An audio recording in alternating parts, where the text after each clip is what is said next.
All right, so I'm reviewing content harmony. There are there are a lot of features that I like here, and some features that um I'm just not feeling it. Let me put it that way.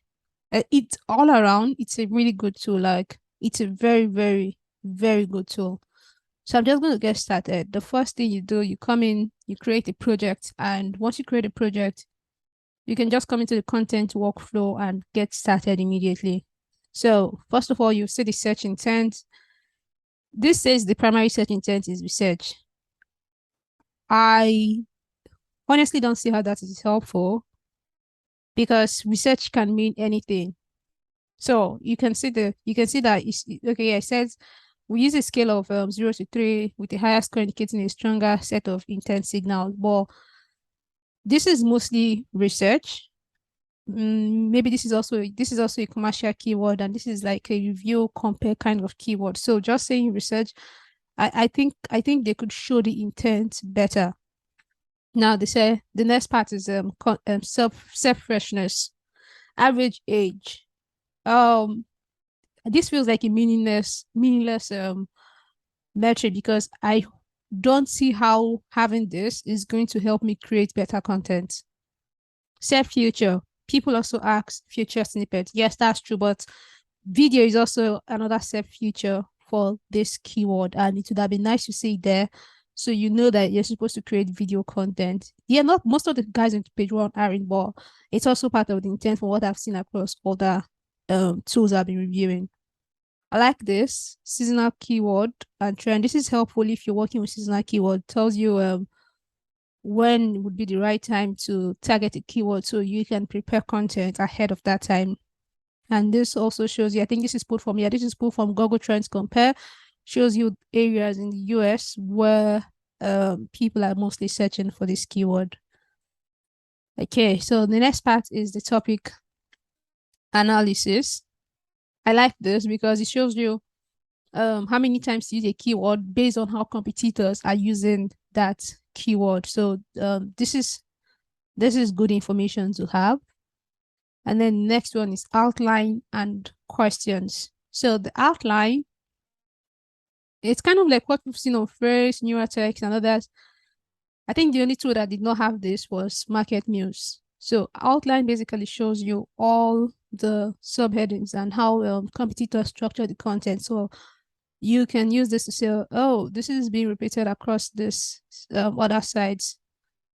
So that means I need to be talking about this as an important topic. Yeah, this is very helpful. It shows you the top 10 ranking pieces and how they structure the content. So it can really help you to understand what is most important. And you can even use this to identify gaps that you think competitors have not covered and stuff you should be talking about.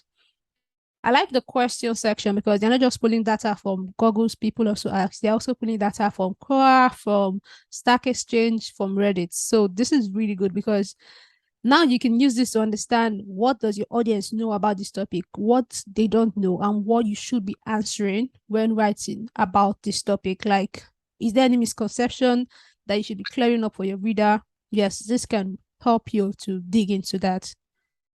Next, you have the sources. These are the top ranking. Yeah, these are yes, these are the will I say the tools that were mentioned most, topics basically. So if you look at most of the content outlines for this keyword, you'll notice that many of the competitors mention Hemingway app, Grammarly, Readable, Word Counter, and all that. So these are like topics that were mentioned the most. So it's basically telling you that, oh, when you're talking about this topic or this keyword, then you need to be mentioning these topics.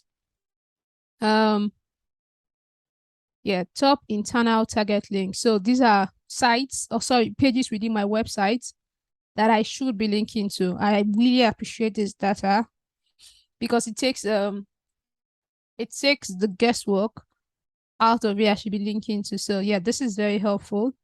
And then um these are like external resources, ideal places to get links from. I can see that they are mostly linking to .edu websites that talk about SEO too. So the suggestions are spot on. And they also link to related news around this topic. Okay, this is good information to have when you're doing the research part. So very helpful. And then you have competitors.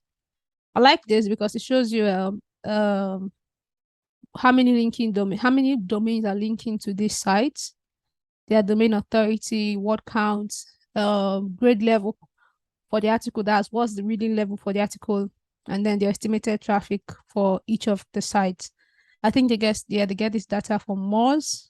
Yes, from Moz, yeah. So it's good to have because it just gives you an overview of what's the difficulty level of the reading, what's an ideal word count based on competing content, and where should I be getting backlinks from.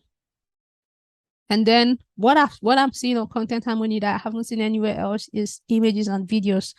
So they do an image analysis. And I think this is helpful because sometimes you're writing certain content and you want to get an idea of what type of images competitors are using in their content. Sometimes I'm writing an article and I see that, okay, a lot of competitors are creating infographics, a certain style of infographics. So that reduces the guesswork. And I know that I need to create this type of infographic for my content. So yeah, I appreciate this information. I appreciate it from just it's showing me all of the graphics that were used in content pieces ranking for this keyword. And it does the same thing with the videos. Shows me competitors that created video and yeah, the videos that they created. So really good information to have. So next you have the content brief. So you can create a brief. You can include the information here, and then you turn it into a brief.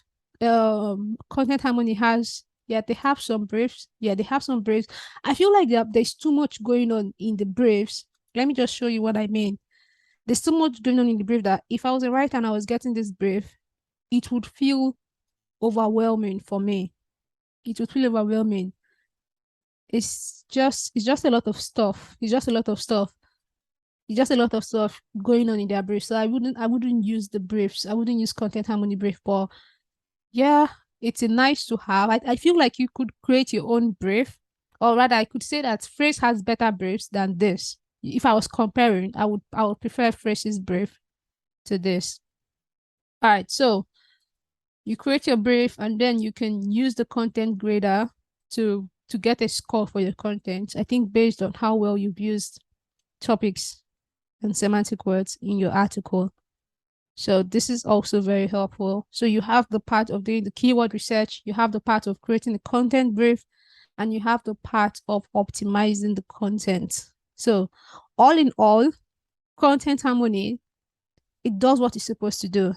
It does what other competitors are doing. And I think it even goes above board to give more value with the video and the image analysis. So yeah, this is a very good tool. This is a very good tool. Definitely something to consider if you're looking for an all-in-one sort of content optimization tool.